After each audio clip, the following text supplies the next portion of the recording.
Hello friends, welcome to your YouTube channel AVH market analysis. So friends, आज हम बात करने जा रहे हैं Aditya Birla fashion and retail limited के बारे में। जैसे कि आज के ट्रेडिंग सेशन में आप सभी ने देखा कि स्टॉक जो लगभग आधा % जो है पॉजिटिव में ट्रेड करता हुआ दिखाई दे रहा है और स्टॉक ने 275 रुपये का जो है आज का डे हाई लगाया। उसके बाद थोड़ी गिरावट हमें स्टॉक में आती हुई दिखाई दी है। सो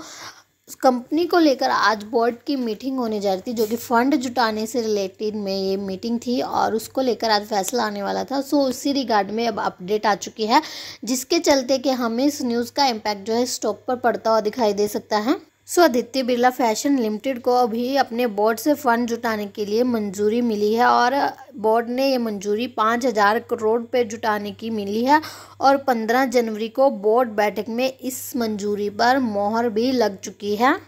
सो अगर देखा जाए तो Aditya Birla fashion retail limited जो है प्रेफरेंशियल बेस और QIP के जरिए फंड जुटाएगी और कंपनी ने बोर्ड से मिली मंजूरी के बारे में बताया कि जानकारी देते हुए कहा कि QIP के जरिए लगभग 2500 करोड़ रुपये से ज़्यादा फंड नहीं जुटा जाएगा, यानी कि 2500 करोड़ तक जो है QIP के थ्रू आउट फंड रेज किया जाएगा और कंपनी ने प्रेफरेंशियल आधार पर प्रमोटर पिलानी इन्वेस्टर को 1298 करोड़ शेयर जारी करेगी, यानी कि जो है कंपनी के मौजूदा प्रमोटर हैं उनको 1298 करोड़ रुपए के शेयर जारी करके फंड रेज करेगी और इनके अलावा non promoter category Fidelity group को 1081 करोड़ रुपए के प्रेफरेंशियल शेयर जारी किए जाएंगे। और कंपनी ने ये भी जानकारी दी कि फंड केवल QIP के जरिए ही नहीं जुटाया जाएगा, बल्कि और भी मोड्स के थ्रू आउट फंड रेज किया जाएगा, जैसे कि warrant, convertible securities, right issue या प्रेफरेंशियल आधार जैसे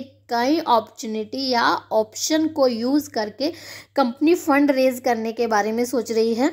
और इसमें जो है प्रमोटर्स को भी कुछ हिस्सा दे के फंड जुटाएगी और अगर देखा जाए तो प्रमोटर्स की इसमें